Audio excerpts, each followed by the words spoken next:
Hello aquaponic lovers, got a quick update here. We now actually have a hot tub aquaponic system.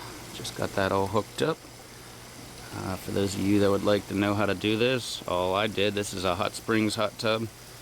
I came down here to the plumbing, and this little line right there, that was the circulation pump, and the big 2-inch line there, you can see in there. That's a little better for you. That 2-inch line right there, that sucker was what actually connected the 1-speed pump, which operated the jets. The little line was where the circulation pump was and where the heater was, and that's what heated it. So all I literally did was loop it out right back to itself so fish can swim right through the pipes if they really feel like it. If I ever get around to it, like I was saying to some of the forums, this line right here, I could easily just disconnect that, put a circulation pump and a heater in there, 110 or 220, and have that sucker going if I wanted to do the whole tilapia scenario. But that would be after I would make myself a greenhouse. But that's all the plumbing, so it's nice and easy that way. And remove the control panel right there, and that was it. Moving it in place was pretty easy. I used some 2-inch pipe, 1.5-inch pipe, jacked it up with a jack, and put the pipe underneath there and just rolled it, put it in place. And as you can see, if you look right there at the bottom of the skimmer there, obviously it's not level. Was level when I put it in, filled it full of water, was still level, had a storm, and now it's not level. But no big deal. The beds are almost level. I just got those up there yesterday. They are very heavy. I don't know how much they weigh, but they've got at least 200 pounds of rock, of pea gravel in them, each one, and plus plants and whatever residual water was left in there when I was moving them. But let's check out that plumbing over there. That's pretty easy stuff.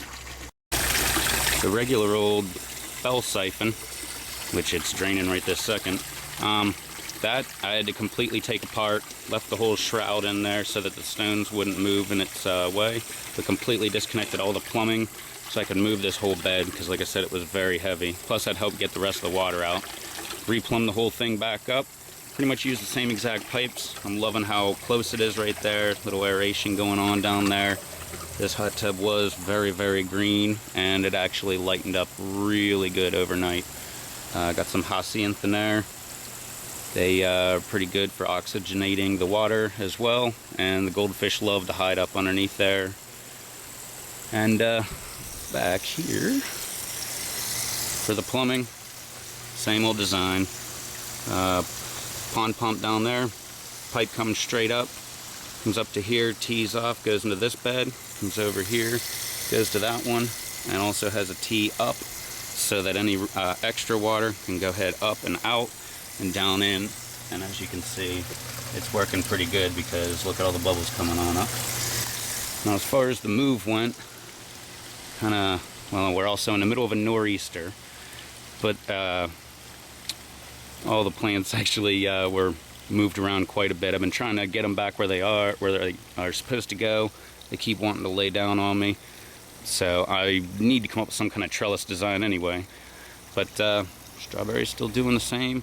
The tomatoes, those guys are doing really good. I actually built myself a little trellis out of just a couple sticks that I had, or dowel rods, and actually a flagpole that I had laying around. Screwed in my homemade trellis that I had, and just strapped in a couple of my tomatoes. That way they're not overshadowing some of the peppers. Really not much growth has been going on except for this tomato. It's way up here, and it's also way over there, so it's going pretty good. And the only other thing I have to update is in the move, I actually broke one of my cantaloupe. So I imagine this guy is no longer going to be growing with us, but I still have one more. So hopefully it can take the place, and the watermelon. 2x4s, and then 2 more in between there. There's another one like right here. And you can see the nail holes right there to the right of the pipe.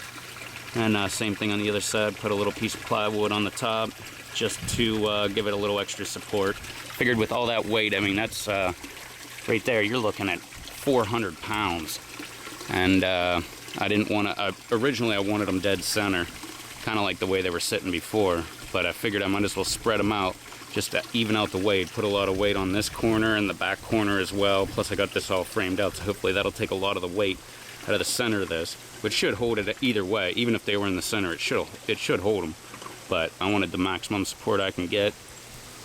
And well, the only other thing besides, well, you can hear that wind going, if hurricanes come, I also thought was a good idea, just like with a hot tub, I could go ahead right down here, throw an eye hook, put a strap right across both of them, and an eye hook down on the other side. Strap that sucker down a little bit, just put a little bit of tension on there so they don't shift around, because I don't think 200 pounds each is going to be moving too much. I just don't want them falling off or falling in.